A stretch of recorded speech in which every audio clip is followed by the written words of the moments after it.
I didn't leave my office for 3 days after being hired. The director did not pay me any mind in this regard, and instead came to me for onboarding. Each time he appeared before me, I swear the floor and walls bent around him at more and more ominous angles. I still struggle to describe him in particular. On the first day, in a blindingly pale office that erased weather and color alike, the director stalked towards me with only a few pages. The pages crawled with skin and nails, the stench of burnt hair. The words written in dark, clotted blood. Focus, Michael. I closed my eyes, in hopes this was a trigger to release me, yet still they opened. The pages were normal. Just typeface on white paper. Warm, still, from hell. Before you, we lost rule writers daily. In some parts, this was due to their ineptitude in discerning rules. In others, they required firing. We believe that, since you survived rule breaching the winery, you may be more mentally suited for this than others. I was given access to subjects for each object. I was forbidden from interacting with them directly. The prompts they received were not to be written by me, but my computer would write them after I input test parameters. I was not to see the prompts themselves. We have more knowledge on some objects than others do to your predecessors. However, since they have all been ill-suited in one manner or another, we would like you to do this again blind. The steel cover on the large viewing window retreated. The containment room was odd. It was encased in white velvet, a personal mockery of me, whose skin has forgotten how to heal. This room was identical to the one I saw my brother burn in. Except, instead of Alexandria's last book, the central pillar had an indigo microphone resting obliviously on a cushion. It looked ordinary, with a button about a centimeter from the grill.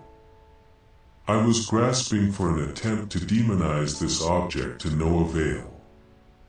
I looked at the black mirror of my computer monitor. I saw the reflection of a pitiful creature, skin gray as a dying man's hair and folded more than the most elegant of napkins. I pressed a key and the void retreated, giving me the mercy of not seeing the creature. I typed instructions into a terminal, hit enter, and a subject entered the containment room.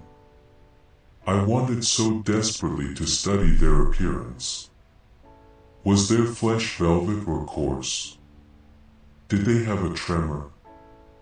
But all I saw was the last face my brother made, one of terror and possession.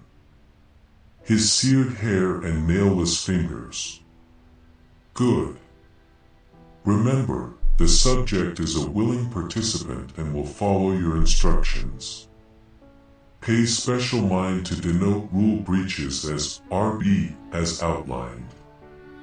Remember, RB. I selected a simple matrix: press don't press, speak don't speak, set down don't set down. My fingers worried the skin beside my thumbnail. As instructed, they picked up the microphone and pressed the button on its body. Object, indigo microphone class, silly value, 1 rules, 1. Do not press the button on the microphone while silent. RB 1.1. Upon pressing the button on the indigo microphone while silent, subject 1's broca's area turned from green status to black. When asked to speak, they were, predictably, unable to. Their desperation was palpable. Eyes pinned, breaths sharp, panicked. Subject 2 was asked to speak into the microphone without pressing the button. Nothing happened. They were then asked to sing a lullaby before and while pressing the button, ignorant to the harm that befell subject 1. Nervous system intact. 2.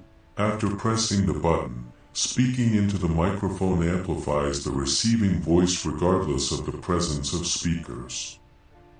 The rule writer's office is completely soundproof. However, all containment rooms contain a microphone whose speaker in the rule writer's office has a controllable volume and decibel counter.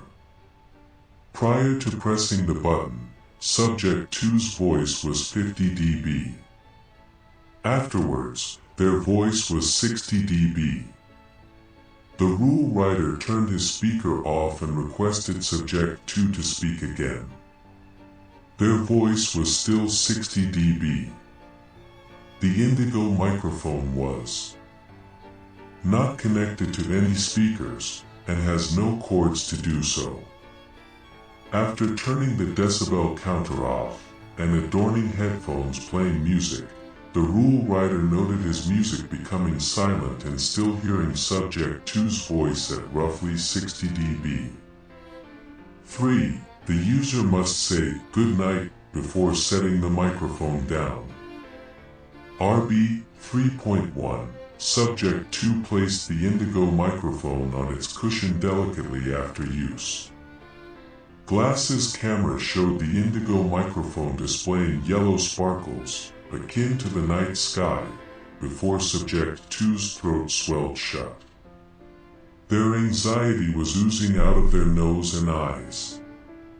Subject 2 struggled on the floor, their eyes turning red and face like a bruised fruit, until their SpO2 dropped to 40. Somehow, they were still conscious and writhing.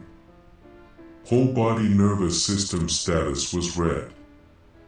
At 30, subject 2's Broca's area recovered partially, language returned like a stutter through bruised wiring. It was as though their brain itself was afraid of speaking. They were no longer squirming, and their heartbeat and SpO2 were returning to elevated but stable conditions.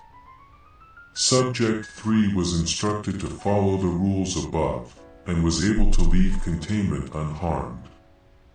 As I watched subject 3 anticlimatically walk out of containment, I fell to my knees and shed tears from my bruised eyes.